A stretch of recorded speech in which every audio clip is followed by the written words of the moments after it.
One of the blessed players in the MLB has been suspended for charging the mound. Another Cowboy is facing suspension.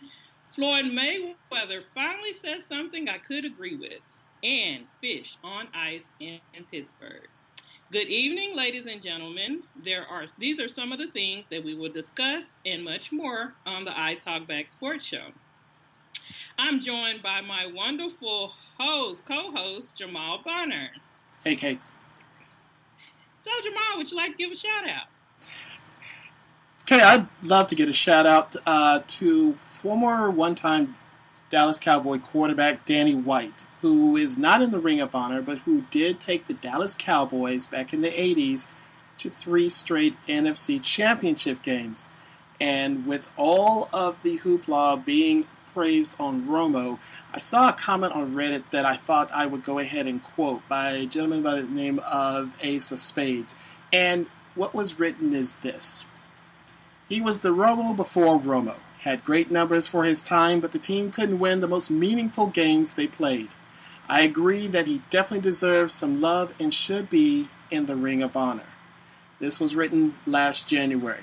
So to Danny White, I say we start a campaign to get you into the Ring of Honor where you belong because you were a consistent and a very good Cowboy, and it's unfortunate your teams just could not get past the NFC Championship game, but you got to the NFC Championship game 3 times, and you have a Super Bowl ring from the Denver Bronco one.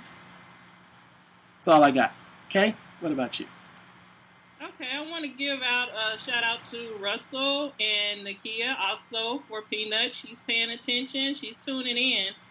Russell wants to know why he wasn't in the Ring of Honor because he definitely agrees with you that he's good. Also want to give a shout out to my family in Big Spring, Texas. I enjoyed them this past weekend, and I promise not to stay away so long this time around. Uh-huh. I promise. Okay. Okay, Jamal. So, Bryce Harper getting suspended 4 games, and for what? I mean, did he get suspended because he ain't got no hands? Because he threw the hat, the cap, but didn't even hit the man. So what's up?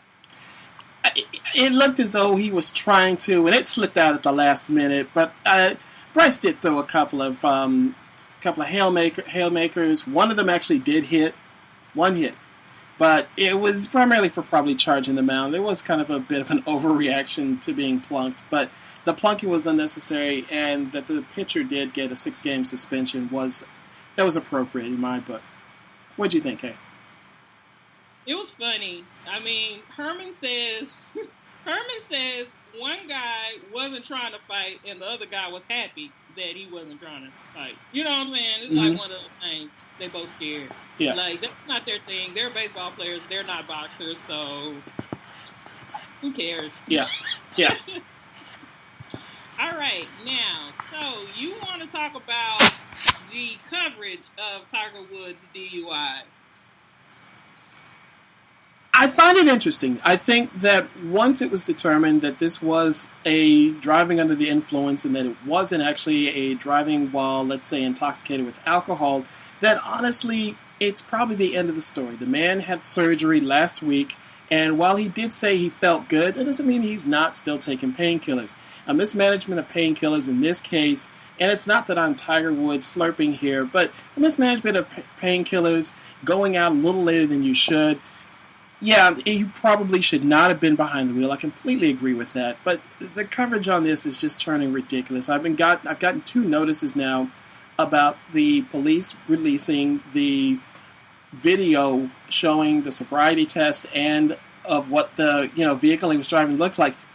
Yo, it's over, okay? It's done. Let it go. Move on. The man is... It's not even sensational. The media is not through burying him. They lifted him up so high, and he, his talent also took him there, but they're not finished with him yet. They want to see him at his lowest because he's, like, one of the greatest golfers, like, ever. So that's just my thoughts on it. Throwing a catfish in Pittsburgh at the hockey game gets you charged, Jamal. Can you look it up and tell me why? I can actually update this for you. This does actually have a happy ending. Charges were dropped by the prosecution in Pittsburgh. Oh, okay. Yeah, they had. I would need to look up what the charges were, but apparently the mayor of Nashville had some not so nice words about it the next day. But from what I understand, there was something about using the fish as a what was it? Something about using the fish as a weapon, and then disturbing some sort of version of disturbing the peace, and whatever it was, it amounted to basically 6 years. When in hockey there is a tradition of throwing items on the ice, and Detroit has a long-standing tradition of octopus being thrown on the ice. And very quickly, I read an article, they interviewed the guy, and what he said is this fish actually had been soaked in Old Spice, slightly despined, slightly cooked, so there was no smell to this fish. And that he took it and put it around his waist. I'm sorry, back up. He ran over the fish and then took it, put it around his waist, and snuck into the game with it. And that just in a silly redneck moment, he decided he'd throw it on the ice. But yeah, it's not. No. Chill out, Pittsburgh. Chill out. This after you did this with Revis, going all in on him with some crazy trumped up assault charges over a cell phone. Come on, go away. What about you? Yeah, I don't care. So now we'll talk about Floyd Mayweather's remarks concerning rap music and the overuse, the glorification of drugs. Tell me more. What you got for me? Tell me more. Tell me more about this. Well, he just said they used too much in it. I mean, and the legends didn't talk about drugs and how much they use and what they use and what they took, because really we didn't care about that then and we don't care about it now. So you tell me, what do you think about Floyd's remarks? I think Floyd's remarks are interesting and they are his opinion. What I also think is that hip-hop has come a long way, and as it has come a long way, it has reflected the reality of today and of what people are and aren't doing. People are using drugs. People are using and experimenting with drugs. People are hooked on drugs. But it is something... So why do we have to listen to it in every song? I think he has a very valid point. Just because people are doing stuff doesn't mean that we have to listen to it every other verse of a song. You don't have to listen to the song would be my response. The same way that they were saying that, the same way that in the 90s and early 2Ks they were talking about rap glorifying violence. So the response to them was you don't have to listen to it.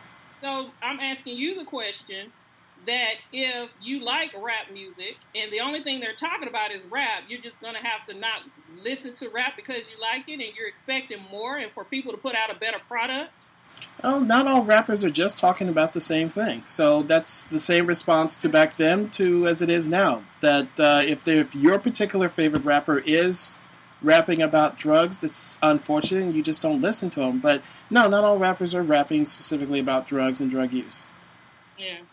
So basically, he's right. They need to stop talking about it because they can do better and talk about more interesting, more productive things for society and our kids. So we'll move on to the NBA playoffs. And we have the Golden State Warriors and the Cleveland Cavaliers, Jamal. Do you want to talk about this series a little bit? I've been waiting all year for you to talk about this series. So just let me do this. I'm gonna sit back. I've been waiting for you all year. Hit me. Well, I just think that somebody told me that Cleveland was only going to win one game. Somebody else told me that they were going to get swept. But I think they told me this last year as well. So I'm going to kind of not just go along with what they're thinking. I think that if Cleveland can be aggressive and play defense, then maybe they'll have a chance, But ultimately, I think that Golden State will win just because of their offensive players that they have, okay? So what do you think, Jamal? I'm going to agree with you. I think that Golden State will win. I've been waiting all year for this and watching Golden State play, and that their offense does look extremely strong. I do like the fact that Mike Brown is on the bench and that he is somewhat of a defensive specialist, so that it will hopefully allow Golden State to use a little more defense as opposed to just relying purely on offense to stop Cleveland. And I think that, honestly, Cleveland has a matchups issue that they, like you said, they don't have the firepower. They have a decent defense, but not enough to stop all of these Golden State players, in my opinion, to beat them. How many games do you see it going? I say that it will probably go 5 or 6 games. 5, probably. I'm going to give you 5 as well. Do you think that the lead up on the season-long hype will? You don't think it'll be worth the hype? I think that anything is possible with LeBron. And if if Kyrie, kind of fills in where he's needed, and not Jordan, but LeBron. I mean, anything can happen. And Kevin Love, to me, is the key factor for the Cavaliers. You know what I'm saying? If he's out there, on that in the perimeter doing the things that he does, then they stand a good chance of winning some games. And I think the key player for Golden State is definitely Kevin Durant. And it's also if the other players are able to continue to score. Can't nobody take no time off. You know what I'm saying? As they often do in the playoffs, especially finals. So we'll see, Jamal. Should be interesting. Where are you watching the game tomorrow? I am hopefully watching the game at the house and in the comfort with the nice burger and maybe some, I don't know, popcorn or sushi, something like that. Something. Sushi. Okay. Yeah, a little crunch and a little healthy. Just like that. Where are you watching the game? Well, I've been summoned to make a dessert tomorrow, so I gotta go and make some dessert. What you making? Something with bananas. So we'll see. We'll see, Jamal. Yo, banana pudding. Don't sleep on that. I know it's the simple things, Jamal. That's right. Just make sure you use vanilla wafers. I don't use vanilla wafers. I use shortbread cookies, Jamal, because they can absorb more moisture, and it takes it a little bit more time for it to break down. But when it does, it is fantabulous because it still has texture. But it doesn't have that vanilla wafer taste to it. It does have a vanilla taste to it. It doesn't need to taste like a wafer. It just needs to absorb some of this moisture and still be a little sturdy. We need firmness. So, okay. I'm just saying, that's how I like it. Everyone is different. Now, Jamal, stop laughing at me. Stop laughing. So, yesterday, our friend Herman. Who? Herman, our friend. Who? Steelers fan. Who? Herman. Okay. Okay, we had a class, okay, because Herman is getting me ready for war, right? So,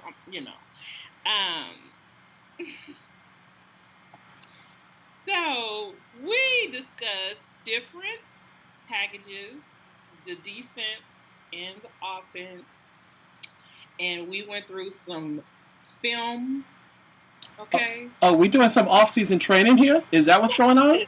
Oh, okay. All right. So, we watched a couple of games from back in the day. And one of the games that I watched, that I did my homework on, is 1992 NFC division game against the 49ers and the Cowboys. Yes. Okay? That was a classic game, Jamal. There was a lot going on with that game, Kay.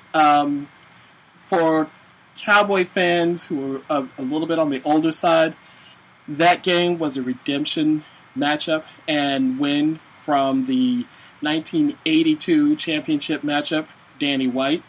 went into Candlestick and lost to Joe Montana, young Joe Montana, and the 49ers with that ridiculous catch that Kodak, which is why they ain't my camera of choice, kept replaying that commercial.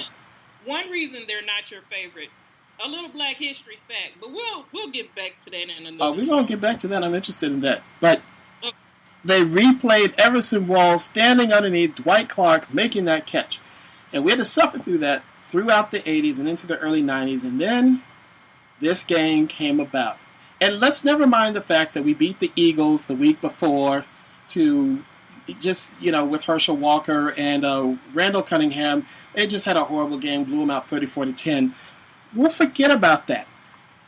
This was a masterpiece. This was it was for me the culmination, and it was the pinnacle that we won the Super Bowl.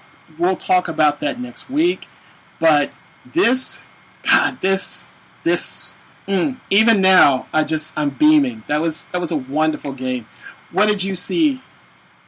Okay, so here I am. I'm looking at all of these players like, oh my God, like, we're not even talking about the offense. The offense was going to do what it was going to do. But that's right. That defense. No credit. None. Yeah. That defense was a masterpiece in terms of first of all, it was a number 1 rated defense, but just none of those guys were Pro Bowlers that year. None of them. And that Cowboys squad went in and did what it did against a really talented, a very, very talented 49er squad on the road. Just still. But we're talking about what? Ken Norton Jr., Kevin Smith, Tony Tolbert, Maryland, Haley. Haley didn't get through the... Really? That was the year he got traded to the Cowboys that year. Right. For the 49ers. And it was also... Joe Montana was on the sidelines that year. I mean, he was on the sidelines that game. The other guy threw all those interceptions. So, yeah. But what I was really amazed with is Jerry Rice was in his 8th year as a very wonderful professional. And we held him to only so many yards, okay? So, to me, what we need to do is get us some worthy and capable corners, okay? And some backs, okay? Because we need to repeat some of this great stuff that used to happen with us, okay, Jamal? Well, let me ask this question. Since you watched more of the game than I've had an opportunity to, what was the pressure like on Steve Young? Was it pretty consistent? The pressure was pretty consistent, although he was able to throw a lot. It just wasn't for a lot of yards. Right, because he was a really great scrambler. He was a good scrambler, but the thing is, when you keep throwing the other team the ball, okay? Because you got the pressure. We had some ball hawkers then, you know what I'm saying? Did we ever? That, yeah. Okay? Yes. Yes, it's and this is, we do not bring this up as a comparison to the squad or to point out the deficiencies of the current squad. We looked at this just from a standpoint of just looking back and seeing what it was that these teams had that made them special. So this isn't to discredit or that's not what's taking place here. It brought me joy, Jamal. Oh yeah. Oh gosh. Yeah. I remember. Yeah. Okay. Yeah. That was truly wonderful to watch that, and that was. I still can't believe Ricky Watters fumbled that ball. That was the weirdest thing. Ricky Watters is still kicking himself about fumbling that ball. I thought he was down. I really thought he was down. Oh, poor guy. Yeah. Well, he played. Well, he didn't play the year before that, but it's his rookie year. Mm-hmm. Yeah. Yeah. So. Oh, little note. Do you recall Kervin Richards from earlier in the year? Mm-hmm. Kervin Richards had a fumble in the game against the Washington Redskins. I guess it was the later part of the year, and there was something about it that it ticked Jimmy off, and he cut him the very next day after the mistake, like to get everyone just really focused, like, yo, I mean business. This is what it was. He rushed for his only career touchdown, and it was the last game of the season against the Bears, but he fumbled the ball twice, and Jimmy cut his butt the very next day, going into the playoffs. Can I say something? You may indeed, yes. Okay, so listen, all right. Speaking of cutting, I think we should let Carroll go. You know, he has to be the scapegoat. We got to teach him a lesson. And do you also know that there are 3 30-year-olds on our team? 3. He's one of them. We want to stay young, okay? To get somebody who can play better than he did last year, because I'm not impressed, okay? So what I'm thinking is we keep Jason Witten. He's 35. The other 30-year-old is Cole Beasley, okay? So, but Curl, we get rid of his ass, okay? I'm just saying. We need corners. We need corners with experience. We need to also set up precedents. We are tired of y'all trying to throw y'all careers away, trying to have games off that we need you, and we're just sick of it. We need to do something with our image, and so I think that he needs to go. He needs to be the scapegoat. We can lose him. You just need to send a message, just like Jimmy did back in the day. Jimmy could get away with cutting Kervin Richards because we had depth. We don't have depth at the cornerback position right now. We don't. And they're inexperienced. Cornerbacks are a dime a dozen. We need to get someone who wants to be here and don't want to be drinking when he can call Uber. Okay? So what else you got for us, Jamal? What else you got? I need a second. So, Kay, I want to briefly go back to the NBA Finals, if I may. Who do you have as the series MVP? Who's your prediction? Kevin Durant. Okay. I'm going to go with Draymond Green. Okay, no, we're talking about getting rid of Cole Beasley. We want to get rid of Carroll, the guy that came over. Yeah, why are you trying to get rid of Cole Beasley's going to get run off anyway with our pick. A year. Okay? Yeah. Okay. Yeah, he's got another year and then he's gone. So. Yeah. And then he's gone, and then the second coming of him will be able to rise. And well, assuming he can catch the ball, yeah. He can catch the ball. He don't do nothing else. That boy's ready, and he has the type of attitude that we want. Okay, just talk a lot of crap and make everybody mad. That's a beautiful thing, especially when you can back it up. But that's what Cole Beasley does as well. He don't say much. Okay. Okay, so you think Draymond Green will be the MVP for the series? Yes, I do believe he'll be the MVP for the NBA Finals. So, okay. I had another question for you, since you love basketball so much. What was the best final series that did not involve your favorite team? And in your case, I'm specifically referring to the Mavericks. So what was the best series that you saw that didn't involve the Mavericks?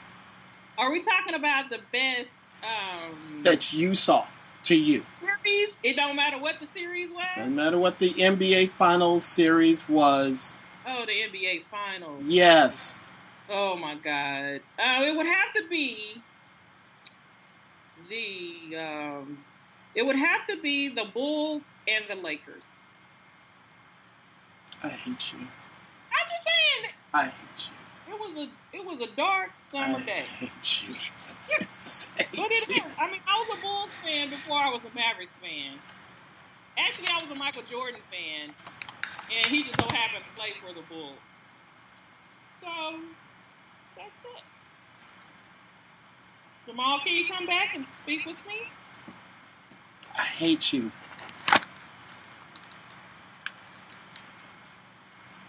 Now, my best series concerning the team that I currently love, the Mavericks, is the Mavericks and the Lakers when we swept them, and that was Phil Jackson's last game in Los Angeles.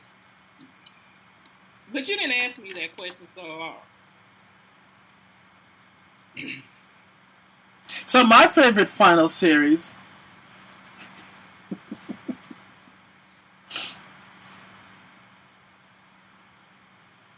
The one that I keep replaying over and over again, just because I was so shocked, but then I was a little tickled at the same time.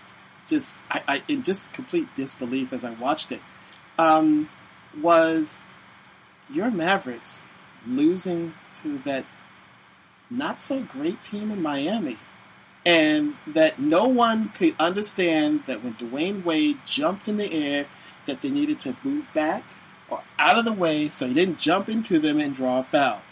And while I thought that the Mavericks were cheated out of that particular championship series, yeah, I still was happy just watching it. I was just like, you just got, it's too bad.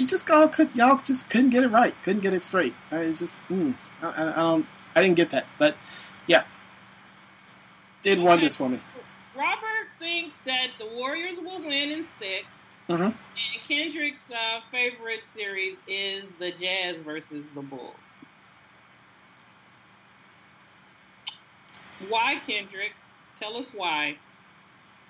Because of that stupid shot that Jordan took that everyone keeps talking about, which was, I think, wasn't that a push-off? Jamal, everything to you is wrong, so I don't know. No. I mean, they won, but I kind of feel like he pushed off on that last shot. But I'm just saying. Okay, what else you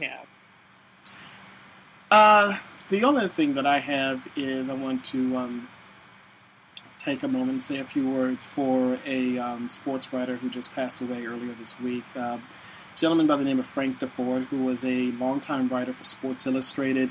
I didn't really get to read much of his work. I know Frank DeFord by way of his longtime continuing series on National Public Radio, in which he would have on Fridays, he'd appear and speak and say something sports related.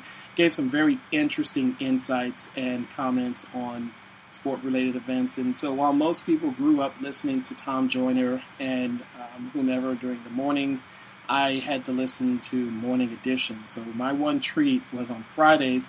Frank DeFord was on. So, and Frank was very insightful. And it's really a sad day in which you have the way these sports writers were back in the day, that they were ones that you really went to for your information, and times have changed. And so it's his passing will be, it hurts the sports world. He will be missed. And on another note, the laying off of John Clayton from ESPN is something that Kay and I shake our heads at. This has been a really bad year for the people that who are good guys in terms of sports and sports reporting. And in this particular case, with Ed Warner previously and now John Clayton, you had some really stand-up guys that are unfortunately no longer going to be gracing the screen of ESPN or reporting for them. So my hat's off to him. I hope that he lands someplace and continues to provide the insights that he was previously as the quote-unquote insider. So, all right. Thank you for sharing that, Jamal. Good Thanks, stuff. Thanks, Kay. Glad you let me share it. Hey, why not? Get it off my chest. Maybe you can open up some insights. Maybe someone else would like to catch up with some of the things that he did. The wonderful thing about, I guess, nowadays with the internet, social media, is you have an open door to a lot of things that we once didn't have, or we'd have to scour to get. So that's a beautiful thing, Jamal. This is true. Yes, Kay. Exactly. Jamal, do you have anything else for me?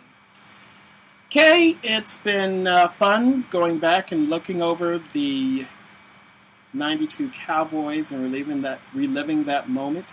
Next week, I believe, and I look forward to having a little discussion about the Super Bowl, the 92 Cowboys versus, I believe it was the Buffalo Bills.